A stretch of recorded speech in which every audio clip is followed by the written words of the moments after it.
विद्युत क्षेत्र के बारे में। आज अपने बात करेंगे विद्युत क्षेत्र की तीव्रता के बारे में। ठीक है, विद्युत क्षेत्र की तीव्रता का मतलब कोई आवेश है वो कितना प्रबल यानी कितना स्ट्रॉन्ग किसी चीज पर कोई बल लगा रहा है, ठीक है, उसके आधार पे अपने बात करते हैं विद्युत क्षेत्र की तीव्रता की। इसको दिखाते हैं कैपिटल ई से।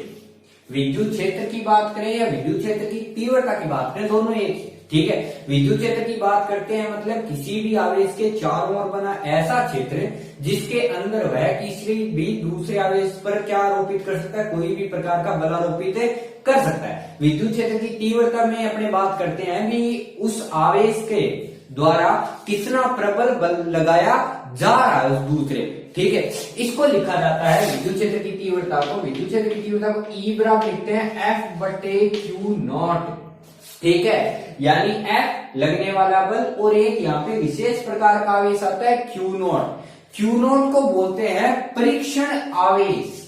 ई है, ई तो दिखा रहा है विद्युत क्षेत्र की तीव्रता, एफ दिखा रहा है बल को, और जो क्यू नॉट दिखा रहा है, क्यू नॉट बता रहा है परीक्षण आवेश को, ठीक है।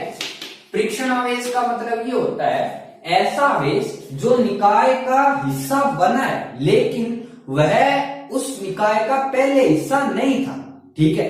मतलब परीक्षण आवेश का सीधा सा मतलब है कि जैसे ये आवेश कोई Q है, इसके कारण मेरे को इस बिंदु पर विद्युत क्षेत्र की तीव्रता ज्ञात करनी है। ये जो बिंदु P है, इस बिंदु पर विद्युत क्षेत्र की तीव्रता क्या आएगी, इस बिंदु पर विद्युत क्षेत्र की तीव्रता निकालने के लिए अपनी तरफ से यहाँ पे जो आवेश लाया जाएगा ना, ठीक है, जिस पर बिंदु पर विद्युत क्षेत्र की तीव्रता निकालनी है, उस बिंदु पर मेरे द्वारा जो आवेश लाके रखा जाएगा उस आवेश को दर्शाते हैं क्यू नॉट से। उसे क्या बोलते हैं, परीक्षण आवेश। यानी परीक्षण आवेश एक ऐसा आवेश होता है जिसको किसी भी बिंदु पर स्थापित किया जा सकता है, जिस बिंदु पर अपने को विद्युत क्षेत्र की तीव्रता का मान क्या करना है, ज्ञात करना है, ठीक है। यानी किसी भी बिंदु पर बाहर से कोई आवेश लाके वहां पे उसको स्थापित कर दिया जाए तो वह जो आवेश है वो क्या, उसका परीक्षण आवेश। लेकिन ये जो आवेश है वो किसी भी विद्युत क्षेत्र है उसके मान को निकालने के लिए लाया जाता है, ये पहले से वहां पे उपस्थित नहीं होता। यानी जिस बिंदु पर अपने को विद्युत क्षेत्र की तीव्रता का मान ज्ञात करना है उस बिंदु पर बाहर से एक आवेश लाके स्थापित कर दिया जाता है, जिसे क्या बोलते हैं, क्यू नॉट, ठीक है। तो यहाँ पे अगर अपने बात करें ई की, तो ई बराबर लिखते हैं एफ बटे क्यू नॉट। तो अगर मैं इसकी परिभाषा बनाऊं तो परिभाषा में ये लिख सकते हैं क्या, यदि क्यू नॉट बराबर 1 कूलम हो, यानी क्यू नॉट का मान अगर मैं 1 कूलम रख दूंगी तो ई बराबर क्या आया, एफ बटे 1, ठीक है। यानी ई का मान आ गया एफ के बराबर। तो इसलिए इसकी परिभाषा ये लिखी जा सकती है क्या, इकाई आवेश पर लगने वाले बल को क्या, किससे दर्शाते हैं, विद्युत क्षेत्र की तीव्रता। इसलिए लिखा जाता है विद्युत क्षेत्र की तीव्रता की परिभाषा किसी भी इकाई आवेश पर लगने वाले बल को उस बिंदु पर विद्युत क्षेत्र की तीव्रता कहते हैं, ठीक है। यानी अगर मेरे को किसी भी बिंदु पर विद्युत क्षेत्र की तीव्रता निकालनी है तो इसका मतलब ये है जिस बिंदु पर विद्युत क्षेत्र की तीव्रता निकालो इस बिंदु पर अपने तरफ से जो परीक्षण आवेश लेके आना है या तो उसे क्यू नॉट से दर्शा लो या फिर कितने गुलाम में, 1 गुलाम। अगर अपने 1 गुलाम दर्शा रहे परीक्षण आवेश को तो एफ और ई दोनों होंगे बराबर, ठीक है। इसलिए अपने को ध्यान रखना है जो विद्युत क्षेत्र है, विद्युत क्षेत्र की तीव्रता दर्शाती है इकाई आवेश पर लगने वाले बल को। तो यहाँ पे एफ बराबर ये लिखा जा सकता है, अगर मैं ऊपर वाले से बात करूं, ई बराबर एफ बटे क्यू नॉट है तो एफ को लिखा जा सकता है क्यू नॉट गुणा ई, ठीक है। तो अब अपनी अगर एक बात करें, एफ है बल, तो बल एक सदिश राशि है, क्यू नॉट कैसा है, अदिश, क्योंकि आवेश है तो बच कौन गया, ई। यानी ई को कैसी राशि होनी पड़ेगी, सदिश होनी पड़ेगी। क्यों, क्योंकि उसके सामने भी क्या है, सदिश। इसलिए जो विद्युत क्षेत्र है वह एक कैसी राशि होती है, सदिश राशि होती है, ठीक है। यानी विद्युत क्षेत्र है वह एक सदिश राशि है। और अगर इसकी इकाई की बात करूं तो इकाई देखो तो E बराबर F बटे क्यू नॉट। F क्या लिखेंगे? बल यानी न्यूटन। क्यू नॉट क्या है? आवेश यानी न्यूटन बटे कूलाम, इसलिए इसकी इकाई होती है न्यूटन पर कूलाम। ठीक है, इसलिए विद्युत क्षेत्र की तीव्रता के अंदर अपने कई चीजें बात करनी है। विद्युत क्षेत्र की तीव्रता को E बराबर लिख सकते हैं F बटे क्यू नॉट, और इसकी परिभाषा क्या लिखी जा सकती है? परिभाषा लिखी जा सकती है किसी भी इकाई आवेश पर लगने वाले कूलाम बल को उस बिंदु पर विद्युत क्षेत्र की तीव्रता कहते हैं। अब सामने बल है तो वो एक सदिश राशि है, इसलिए E भी कैसा होगा? सदिश। इसलिए विद्युत क्षेत्र की जो तीव्रता है वह एक सदिश राशि होती है, और इसकी इकाई क्या होती है? न्यूटन पर कूलाम। अब यहाँ पे अगर मैं बात करूं तो आपने एक सूत्र लिखा F बराबर क्यू नॉट गुना E। अब आपने ये कहा भी जो F है वो सदिश राशि है, तो F अगर सदिश राशि है तो E भी कैसी राशि है? सदिश। तो अगर दोनों तरफ सदिश राशियां हैं तो सदिश राशि का मतलब ये है भी यहाँ पे चिन्ह का प्रभाव नहीं पड़ेगा। यानी अगर मैं Q आवेश है वो प्लस का रखूं या फिर Q आवेश रखूं माइनस का, तो उस माइनस या प्लस के चिन्ह से उनके मान पे कोई प्रभाव नहीं पड़ेगा। उस प्लस या माइनस के चिन्ह से सिर्फ उसकी दिशा का निर्धारण होगा। जैसे अगर मैं पहली बात करूं, यदि जो Q नॉट है वो नेगेटिव हो, अगर मैं ये कहूं भी तो Q नॉट है वो क्या है? नेगेटिव है, यानी Q नॉट माइनस का है, तो अगर मैं ये कहूं भी Q नॉट माइनस का है तो F बराबर ये लिखा जा सकता है minus Q not Guna E। तो अगर इसमें देखूं तो F है उसके आगे प्लस है, लेकिन E नॉट के आगे क्या है? माइनस। इसका मतलब ये है F और E की दिशा एक दूसरे के क्या होगी?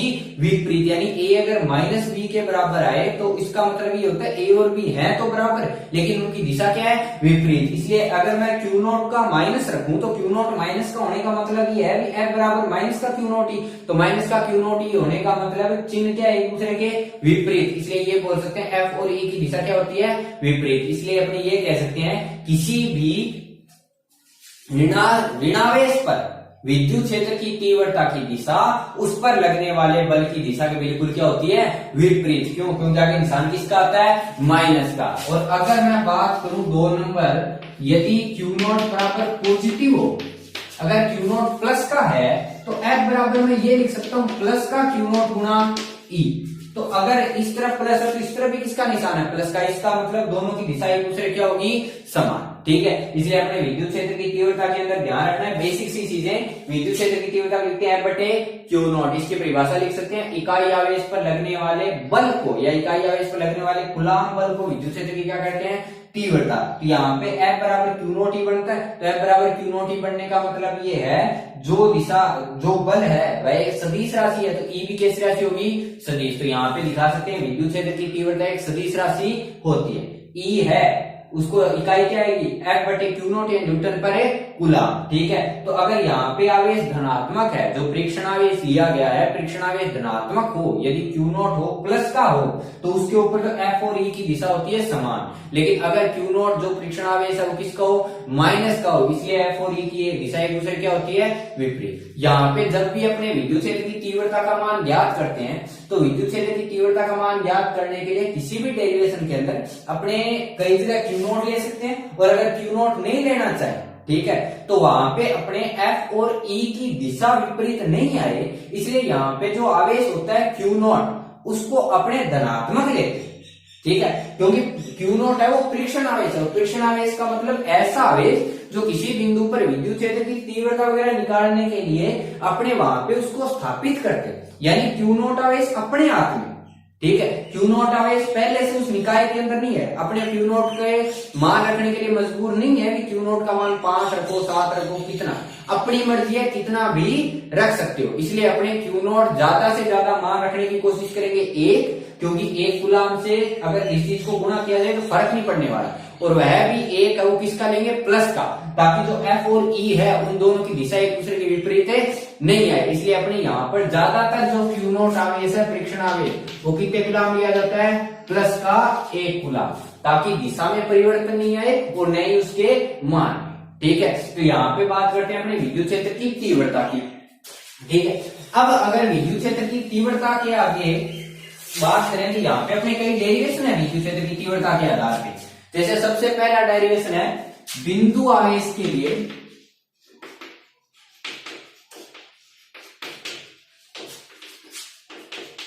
के लिए विद्युत क्षेत्र की तीव्रता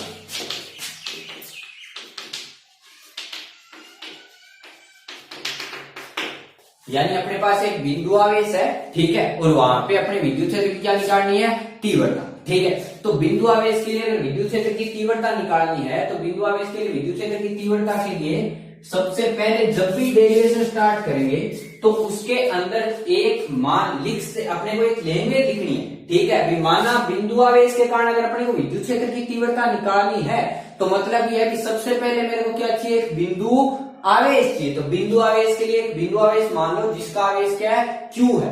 तो मैंने सबसे पहले लिख दिया, माना मेरे पास एक बिंदु आवेश, माना बिंदु आवेश किसी बिंदु A पर स्थित है और जिसका मान क्या है, Q है, ठीक है। यानी अपने स्टार्टिंग में मान लेंगे भी ये जो बिंदु आवेश के कारण विद्युत क्षेत्र की तीव्रता निकालनी है तो अपने ये लिख सकते हैं भी माना किसी बिंदु A पर एक बिंदु आवेश क्या रखा गया है, Q। बिंदु आवेश क्यों लेंगे, क्योंकि कूलाम का जो नियम है वो बिंदु आवेश पर ही मान्य होता है, ठीक है। तो यहाँ पे बिंदु A पर मैंने मान लिया बिंदु आवेश क्या है, Q है, ठीक है।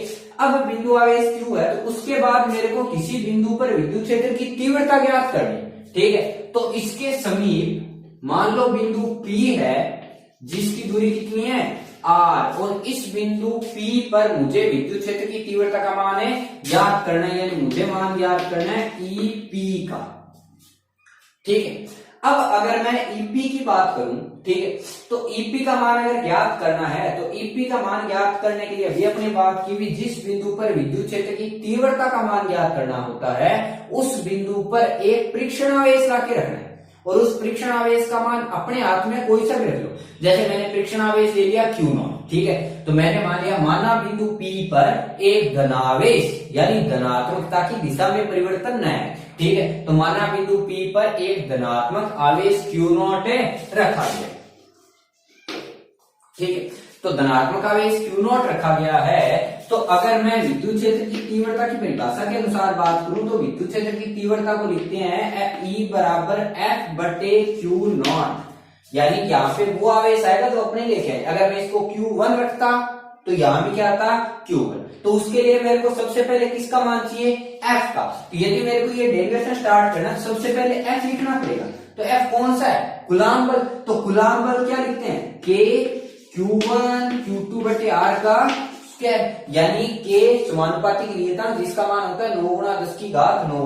Q1 एक पहला आवेश, Q2 दूसरा आवेश और R उन मध्य दोनों के मध्य की दूरी। तो यहाँ पे अगर मैं बल की बात करूं तो K लिख दिया, तो Q1 और Q2 दोनों आवेश ही तो होते हैं। तो Q1 की जगह कौन है, Q, तो Q1 की जगह मैंने रखा Q।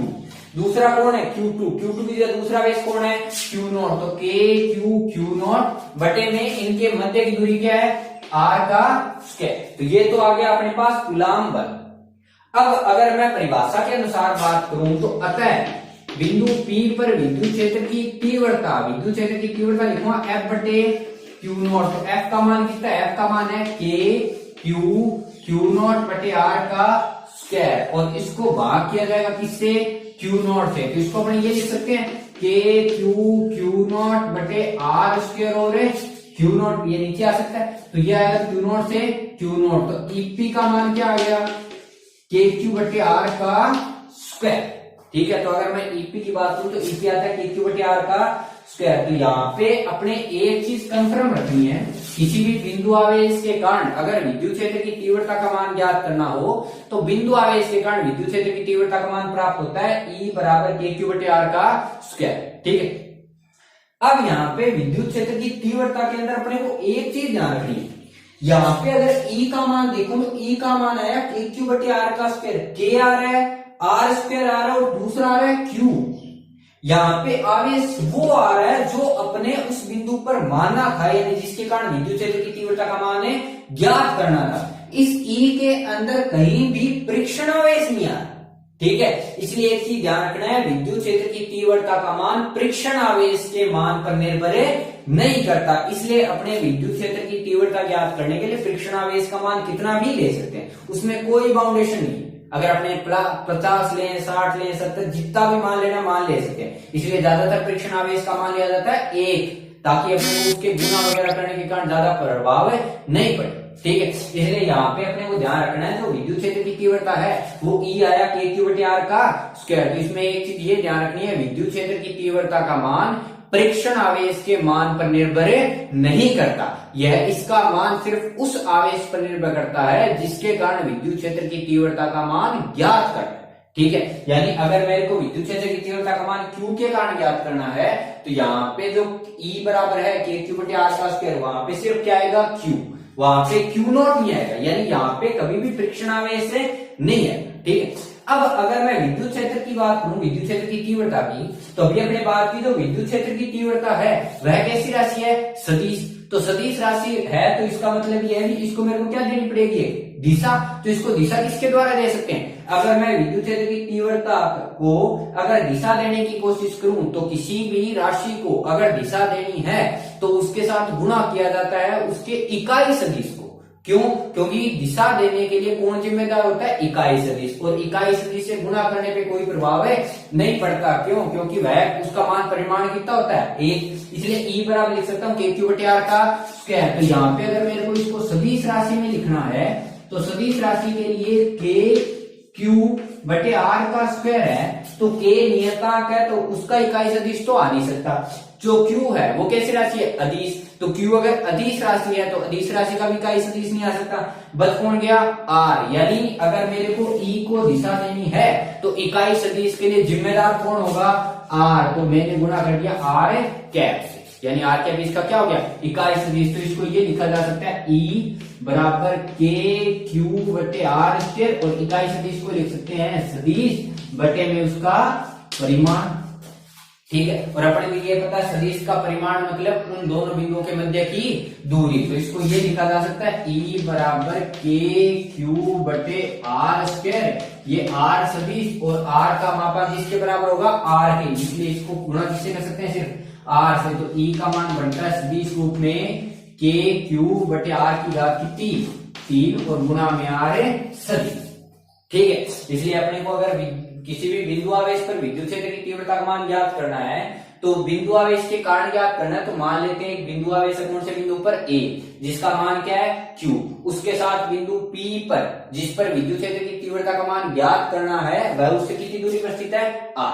तो जिस बिंदु पर विद्युत क्षेत्र की तीव्रता का मान ज्ञात करना है वहां पे अपनी ओर से क्या लेके आना है, फ्रिक्शन आवेश लेके आना है। मैं एक फ्रिक्शन आवेश लेके आया Q0, तो मेरे को EP का मान ज्ञात करना है। तो अगर E की परिभाषा देखो तो E बराबर लिखते हैं बटे Q0, यानी मेरे को सबसे पहले किसका मान चाहिए, कूलाम बल का। तो अगर कूलाम बल लिखूं तो कूलाम बल क्या बात कहता है, F बराबर k/q1q2/r का स्क्वायर। तो मैंने लिखा k/q1q2/r का स्क्वायर, Q1 और Q2 दोनों आवेशों के मान होते हैं, तो यहाँ पे k आ गया, Q1 यानी एक आवेश और Q2 यानी दूसरा आवेश। तो पहला आवेश कौन है, Q, दूसरा आवेश क्या है, Q0। तो मैंने k/q/0 बटे में R का स्क्वायर। अब अगर E का मान निकालूं तो E बराबर है बटे Q0, तो मैंने इसको Q0 से अगर भाग किया तो अपने पास बच गया kq/r का स्क्वायर। तो kq/r स्क्वायर बचने का मतलब ये है जो विद्युत क्षेत्र की तीव्रता का मान है वो सिर्फ उस बिंदु आवेश के मान पर निर्भर करता है, इसका मान कभी भी लिए गए परीक्षण आवेश के मान पर निर्भर नहीं करता, इसलिए लिख सकता हूं kq/r का स्क्वायर। और अगर मेरे को विद्युत क्षेत्र है तो विद्युत क्षेत्र कैसी राशि है, सदिश, तो सदिश के लिए क्या देनी पड़ेगी, दिशा। तो अगर मैं सदिश के लिए दिशा ढूंढूं तो दिशा के लिए अपने को किससे गुणा करना पड़ता है, इकाई सदिश से, तो इकाई सदिश ढूंढना पड़ेगा। तो kq/r का स्क्वायर है, k इकाई सदिश दे नहीं सकता क्योंकि अदिश राशि है, Q है वो आवेश, आवेश भी कैसी राशि है, अदिश, यानी ये दोनों इकाई सदिश नहीं दे सकते। तो इकाई सदिश कौन दे सकता है, सिर्फ R, इसलिए मैंने इसको किससे गुणा किया, R कैप से। इसको लिख सकता हूँ kq/r का स्क्वायर और गुणा में R कैप। तो kq/r का स्क्वायर है तो R कैप इकाई सदिश, इकाई सदिश को क्या लिखते हैं, सदिश, और बटे में उसका परिमाण यानी R कैप बटे R का मापांक।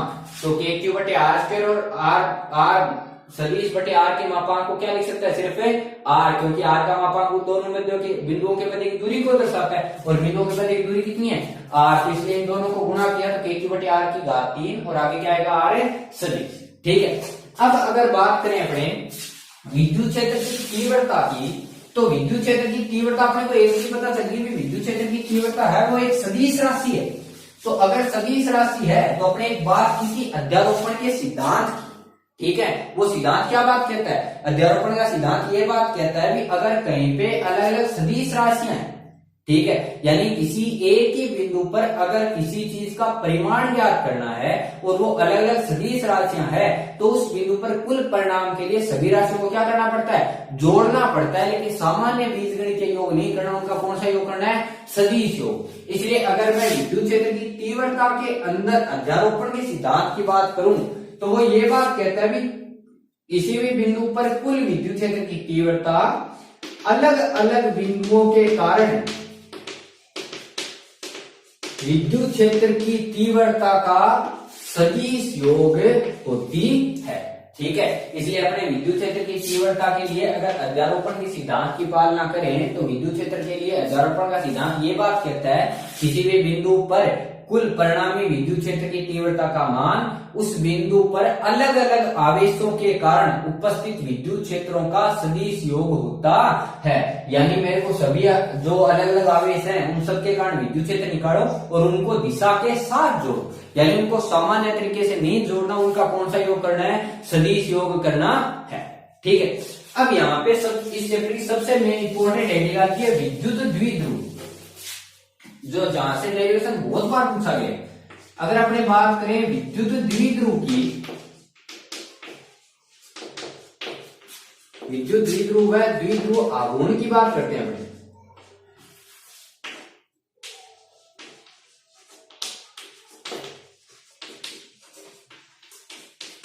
अगर अपने बात करें विद्युत द्विध्रुव की, तो विद्युत द्विध्रुव क्या होता है, विद्युत द्विध्रुव का मतलब होता है भी अपने पास दो आवेश हो, एक बिंदु ए है एक बिंदु बी है। ठीक है, अगर मेरे पास एक आवेश है Q, दूसरा आवेश है Q, लेकिन मान क्या है, माइनस का। ठीक है, अगर कहीं पे विद्युत द्विध्रुव का मतलब होता है कहीं भी दो आवेशों का ऐसा निकाय, कम से कम विद्युत द्विध्रुव है जो विद्युत द्विध्रुव के अंदर सिर्फ कितने आवेश होते हैं, दो। यानी विद्युत द्विध्रुव का निर्माण हमेशा कितने आवेशों से होगा, दो से। इसलिए विद्युत द्विध्रुव को लिखते हैं दो आवेशों का निकाय जिसके अंदर उपस्थित दोनों आवेशों का परिमाण तो समान, परिमाण समान होने का मतलब एक 5 कूलम तो दूसरा भी कितने कूलम है, 5 कूलम, लेकिन उनके चिन्ह यानी उनकी जो प्रकृति है वो विपरीत हो। ठीक है, यानी एक प्लस का और एक है माइनस का, तो उन दोनों को आपस में रखने के बाद जो निकाय है उसको जो कहते हैं वो कहते हैं विद्युत द्विध्रुव। ठीक है, यानी विद्युत द्विध्रुव का मतलब होता है दो आवेशों का ऐसा समूह या ऐसा निकाय जिसके अंदर दोनों आवेशों का परिमाण तो समान हो, यानी एक Q तो दूसरा भी Q, लेकिन दोनों की दिशा क्या हो, सॉरी दोनों का जो प्रकृति है वो क्या हो, विपरीत। ठीक है, इसलिए विद्युत द्विध्रुव लिखते हैं दो आवेशों का ऐसा निकाय जिनके परिमाण तो क्रमशः समान लेकिन प्रकृति क्या हो, विपरीत। और यदि इन दोनों को बहुत ही कम दूरी पर जो अपने प्रेरण की है, यदि इन दोनों आवेशों को अति निकट रखा जाए तो उस अति निकट रखने के बाद जो संपूर्ण निकाय बनेगा उस निकाय को बोलते हैं विद्युत द्विध्रुव। यानी विद्युत द्विध्रुव का मतलब होता है अपने पास दो आवेश होने चाहिए, दोनों के परिमाण तो होने चाहिए समान, यानी एक 5 तो दूसरा भी 5, लेकिन दोनों की प्रकृति होनी चाहिए विपरीत, एक प्लस का और एक है माइनस का, और इन दोनों के मध्य की दूरी होनी चाहिए अति अल्प यानी बहुत ज्यादा कम, तब उस निकाय को क्या बोलते हैं, विद्युत द्विध्रुव। ठीक है, यानी विद्युत द्विध्रुव की सिंपल सी परिभाषा है दो समान परिमाण व विपरीत प्रकृति के आवेशों को यदि अति अल्प दूरी पर स्थापित किया जाए तो इस प्रकार आवेशों के बने निकाय को विद्युत द्विध्रुव कहते हैं। ठीक है, यानी दो समान परिमाण व विपरीत प्रकृति के आवेशों को अति अल्प दूरी रखने पर बनने वाले निकाय को विद्युत द्विध्रुव कहते हैं। ठीक है, इसलिए विद्युत द्विध्रुव के लिए अगर एक बिंदु ए और एक बिंदु बी है तो बिंदु ए पर तो होना चाहिए प्लस क्यू और बिंदु बी पर क्या होना चाहिए, माइनस क्यू, और इन दोनों के मध्य की दूरी होनी चाहिए अति अल्प। ठीक है, अब एक दिक्कत थोड़ी सी ध्यान रखनी है, अति अल्प जो दूरी है वो लिखी जाती है 2a से। 2a क्यों लेते हैं, a इसलिए नहीं लेते क्योंकि इस विद्युत द्विध्रुव के लिए जो भी डेरिवेशन किया जाता है, चाहे विभव का, चाहे विद्युत क्षेत्र, किसी भी चीज का, उसके जो बिंदु, कोई भी बिंदु जिस पर विभव या विद्युत क्षेत्र का मान ज्ञात करना है, उस बिंदु की स्थिति हमेशा इन दोनों के मध्य बिंदु से मापी जाती है।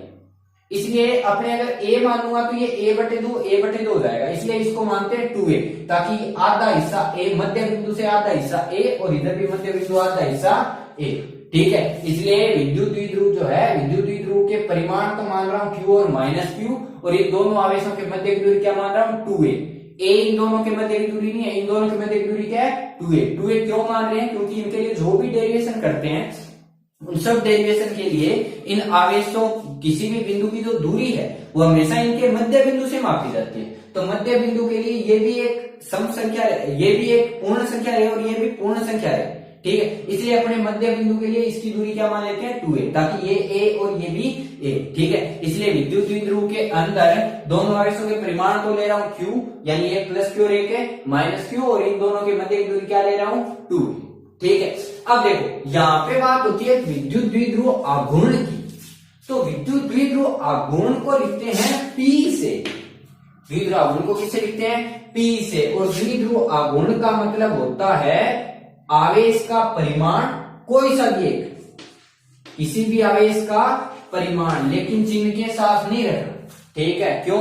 क्योंकि जो विद्युत द्विध्रुव आघूर्ण है वो एक सदिश राशि होती है, और सदिश राशि के अंदर अगर अपने कोई चिन्ह रखेंगे तो वो हमेशा क्या बताएगा उसकी दिशा को, इसलिए यहाँ पे चिन्ह नहीं रखना, अपने को सिर्फ और सिर्फ रखना उसका परिमाण, ठीक है। इसलिए जो विद्युत द्विध्रुव आघूर्ण है उसको लिखते हैं किसी भी एक आवेश का परिमाण, किसी का भी ले लो, क्योंकि दोनों का आवेश का मान क्या है समान, लेकिन प्लस चिन्ह है वो किसका लेंगे प्लस का ज्यादातर, ठीक है। क्यों?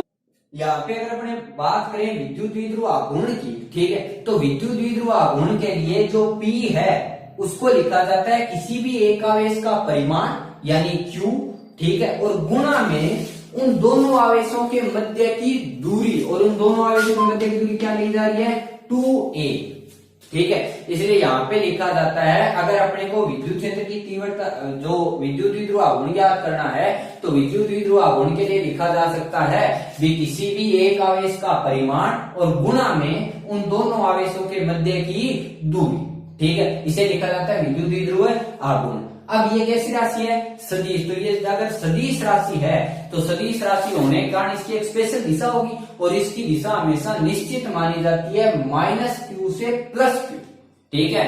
इसलिए ध्यान रखना विद्युत द्विध्रुव आघूर्ण की दिशा -q से +q की ओर होती है, ये +q से -q नहीं होती, ये हमेशा होती है -q से +q की ओर, ठीक है। इसलिए अपने बात करेंगे अगर विद्युत द्विध्रुव और द्विध्रुव आघूर्ण की, तो विद्युत द्विध्रुव की परिभाषा क्या लिखी जा सकती है, दो आवेशों जिनके परिमाण तो समान लेकिन प्रकृति क्या हो विपरीत, को अति अल्प दूरी। अपने बात करें द्विध्रुव आघूर्ण की, तो द्विध्रुव आघूर्ण जो P है उसे लिखा जाता है किसी भी एक आवेश का परिमाण यानी Q, और गुणा में उन दोनों आवेशों के मध्य की दूरी, यानी गुणा क्या आएगा 2a, ठीक है। इसलिए विद्युत द्विध्रुव आघूर्ण को सिंपल सी परिभाषा लिखी जाती है किसी भी एक आवेश के परिमाण व उन दोनों आवेशों के मध्य की दूरी के गुणनफल को, क्योंकि गुणा करें उसे क्या बोलते हैं उसका विद्युत द्विध्रुव आघूर्ण। अब ये कैसी राशि है सदिश, तो सदिश राशि होने का मतलब इसकी जो दिशा है, इसकी क्या है दिशा, वो होती है हमेशा -q से +q की ओर। P की दिशा हमेशा फिक्स होती है -q से किस ओर +q की ओर, ठीक है। यानी ये अगर -q है और ये अगर +q है तो इसकी दिशा होती है -q से +q की ओर, P की दिशा क्या रहती है निश्चित, ठीक है। इसलिए अगर अपने बात करें विद्युत द्विध्रुव की, तो विद्युत द्विध्रुव का मतलब है दो आवेश जिनके परिमाण तो समान लेकिन प्रकृति एक दूसरे क्या हो विपरीत हो, इनको यदि अति अल्प दूरी पर रखा जाए तो उसके कारण जो निकाय का निर्माण होगा उसे बोलेंगे विद्युत द्विध्रुव। अब विद्युत द्विध्रुव के लिए निर्धारण किया जाता है द्विध्रुव आघूर्ण का, तो द्विध्रुव आघूर्ण को क्या लिखते हैं किसी भी एक आवेश का परिमाण और गुणा में उन दोनों आवेशों के मध्य की दूरी यानी q गुणा क्या लिखते हैं 2a, और इसकी दिशा हमेशा -q से किस q की ओर है +q की ओर।